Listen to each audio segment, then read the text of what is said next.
चीज दिखती है। उसे बर्ड्स जैसा एक छोटा इंसान दिखता है क्योंकि उसकी बाकी बॉडी ह्यूमन की, जबकि उसके हाथ परिंदों जैसे थे और इसकी बॉडी भी काफी छोटी थी। अब ये अजीब सा क्रिएचर डेविड को बहुत ही यूनिक लगता है और डेविड इस क्रिएचर को घर ले आता है। डेविड जब मॉरी को ये पंखों वाला अजीब सा बर्ड दिखाता है तो वो हैरान रह जाती है। ये बर्ड एक लड़की है। डेविड कहता है कि मैंने इस किस्म की स्पीशी कभी नहीं देखी, शायद ये बहुत ही रेयर हो। अब मॉरी एक टोकरी लाती है और डेविड उस बर्ड को उस टोकरी में रख देता है। यहाँ पर मॉरी कहती है कि अब हम क्या करेंगे, क्या हमें पुलिस को कॉल करनी चाहिए? मगर डेविड कहता है कि नहीं, मैं चाहता हूँ कि इसके बारे में मैं और जानूं और हो सकता है कि इसको ढूंढते हुए इसके पेरेंट्स भी यहाँ पर आ जाएं, तब हम उसको जाने दें, वरना पुलिस वाले तो इसको जू में ही भेज देंगे क्योंकि ये स्पीशी बहुत ज्यादा ही यूनिक है। अब इसके अलावा ये कपल क्योंकि काफी वक्त से बच्चे को भी अडॉप्ट करना चाहते थे, तो अब वो इस बर्ड का बच्चों जैसा ख्याल रखने लगते हैं। वो उसे फीड करते हैं और बहुत प्यार देते हैं। आगे मूवी में हम इस क्रिएचर को बर्डी कहकर बुलाएंगे। अब अगले दिन हम देखते हैं कि ये कपल बर्डी के साथ काफी बिजी रहने लगा है। मॉरी बर्डी को फीड करने के लिए छोटी सी बॉटल लाती है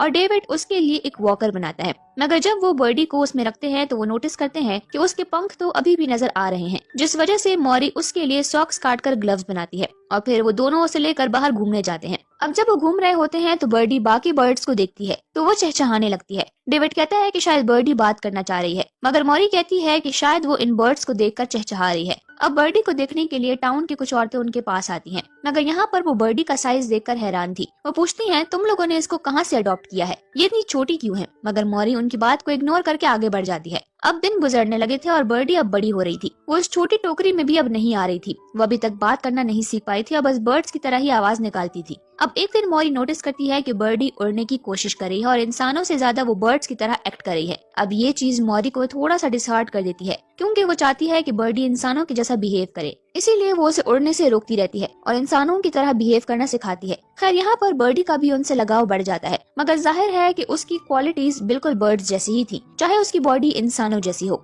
एक दिन मॉरी को ऐसा फील होता है कि जैसे बर्डी उसे मॉमी बुला रही है और वो बहुत ही ज्यादा खुश हो जाती है। वो बर्डी को और भी वर्ड्स बोलना सिखाती है, मगर बर्डी को वो कुछ भी समझ नहीं आ रहा था। एक दिन मॉरी नोटिस करती है कि बर्डी फ्लोर पर से कीड़े खा रही है। पहले तो उसे सब कुछ अच्छा नहीं लगता, मगर फिर वो समझ जाती है कि बर्ड्स के लिए तो ये सब कुछ नॉर्मल है, इसीलिए वो एक प्लेट में कीड़े डालकर बर्डी के पाँव में फोर्क देती है ताकि वो उसे इंसानों की तरह खा सके, मगर बर्डी उसे खा नहीं पा रही थी। अब मॉरी डेविड से कहती है कि बर्डी अपने आसपास के लोगों को देखकर ही सीख पाएगी, इसीलिए वो उसे एक रेस्टोरेंट में ले जाते हैं। वहाँ पर वो एक केज में दो बर्ड्स को फड़फड़ाते हुए देखती है और वो भी फड़फड़ाने का सोचती है। अब इसीलिए मॉरी उसे वॉशरूम ले जाती है ताकि वो वहाँ पर ये सब कुछ कर सके और उसे ऐसा करते हुए कोई देखे ना। अब मॉरी बाहर एक लेडी से बात करने लगती है और जब बर्डी बहुत टाइम बाद भी नहीं निकलती तो मॉरी दरवाजा खोलकर अंदर देखती है, मगर अंदर सिर्फ बर्डी के शूज थे। वो विंडो से देखती है कि बर्डी वहाँ से उड़ चुकी है। मॉरी बहुत ही उदास होती है और घर वापस आ जाती है। डेविड के आने पर वो उसे सब कुछ बताती है। डेविड कहता है कि शायद वो अभी इतना दूर ना गई हो, इसीलिए वो दोनों उसे ढूंढने के लिए निकल जाते हैं। इसी दौरान हमें बर्डी को परिंदों के झुंड में दिखाया जाता है और ये उसकी लाइफ का सबसे बेस्ट टाइम होता है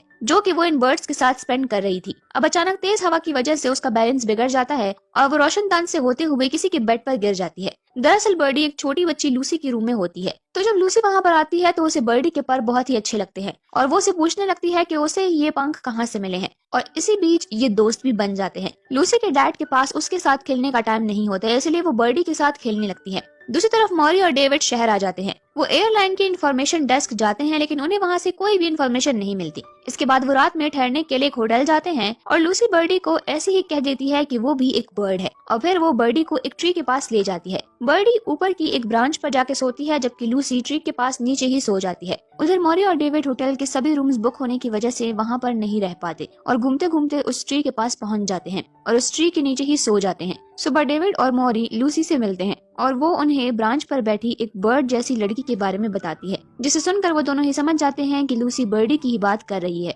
डेविड जल्दी से ट्री पर चढ़ने लगता है, मगर जब वो ट्री पर देखता है तो बर्डी वहाँ पर नहीं होती। वो पहले ही वहाँ से उड़ चुकी थी। अब जब वो दोनों वहाँ से जाने लगते हैं तो लूसी उनसे कहती है कि वो बर्डी को ढूंढने में उनकी मदद करना चाहती है। अब यहाँ पर डेविड उसे अपने साथ नहीं ले जाना चाहता था, मगर लूसी जिद करती है और कहती है कि वो छोटी नहीं है, वो अपना ख्याल खुद रख सकती है। और जब वो बस में चढ़ते हैं तो लूसी भी उनके साथ जाती है। उधर बर्डी उड़ते उड़ते थक जाती है और एक चर्च की छत पर जाकर बैठती है। उसे वहाँ पर बैठा लोग देख लेते हैं और उन्हें लगता है कि वो वहाँ पर फंस चुकी है, तो वो उसे उतारने की कोशिश करते हैं। वो लोग फायर फाइटर को बुलाने आते हैं और जब फायर फाइटर उसे बचाने की कोशिश करता है तो वो उड़ जाती है। लोगों को लगता है कि कोई ईगल उसे उड़ाकर ले गया है। अब ये बात न्यूज में आती है जिसे डेविड भी देख लेता है। वो मॉरी और लूसी के साथ उस फायर फाइटर मैक्स के घर जाता है और उन्हें सब कुछ बता देता है कि बर्डी एक बर्ड है। मैक्स को यकीन तो नहीं आता मगर वो उनकी मदद करना चाहता था, इसीलिए वो बताता है कि बर्डी साउथ की तरफ गई थी और फिर मैक्स खुद भी उनके साथ साउथ की तरफ निकल जाता है। अब एक जगह इनको कुछ बर्ड्स की आवाज सुनाई देती है और इसी दौरान एक आदमी फायर करता है और कोई चीज कुएं में जाकर गिरती है। ये लोग घबराकर वहाँ पर भागते हैं। उन्हें लगता है कि बर्डी कुएं में गिर गई है।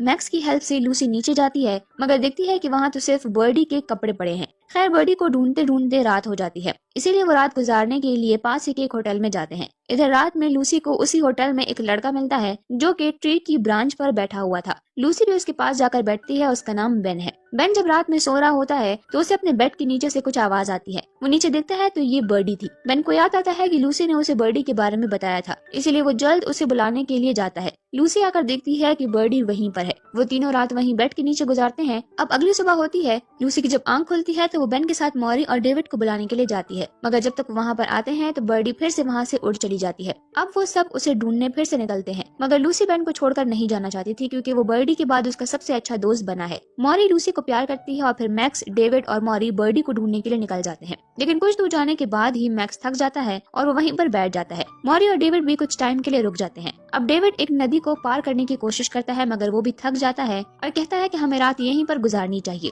रात में मैक्स एक ट्री पर बर्ड के चहचहाने की वॉइस को नोटिस करता है। ये बर्डी थी। मैक्स देखता है कि वो एक ब्रांच में फंसी हुई है। मैक्स उसकी मदद करता है और उसके जख्म पर पट्टी भी करता है, जिसके बाद बर्डी वहाँ से उड़ जाती है। अब सुबह के टाइम मैक्स मॉरी और डेविड को ये सब कुछ बताता है, जिसके बाद वो अपने घर के लिए निकल जाता है और अब डेविड और मॉरी फिर से उन्हें ढूंढने निकलते हैं। वो लोग समंदर के करीब आ जाते हैं जहाँ वो बर्डी को उड़ते हुए देख लेते हैं। अब मॉरी और डेविड को भी समझ आ जाती है कि बर्डी उड़ना चाहती है, वो आजाद रहना चाहती है, जिसके बाद वो दोनों वापस घर जाने लगते हैं। मगर जैसे ही वो बस में चढ़ते हैं तो उन्हें कराहने की आवाज आती है और वो डूबती हुई बर्डी को बचाने के लिए जाते हैं, जिसके बाद वो उसे घर ले आते हैं और इस खुशी में रात को बहुत सेलिब्रेट करते हैं। अगली सुबह वो देखते हैं कि बर्डी विंडो से उड़ने की कोशिश कर रही है। ये देखकर उन्हें बुरा लगता है क्योंकि वो अपनी बेटी की फ्रीडम को कंट्रोल करने की कोशिश कर रहे थे और अब वो उसे खुशी खुशी जाने देते हैं। और अब मॉरी और डेविड उसे बाहर ले जाते हैं और उसे लास्ट गुड बाय किस करते हैं। बर्डी वहाँ से उड़ जाती है और इसी के साथ ये मूवी यहीं पर एंड हो जाती है।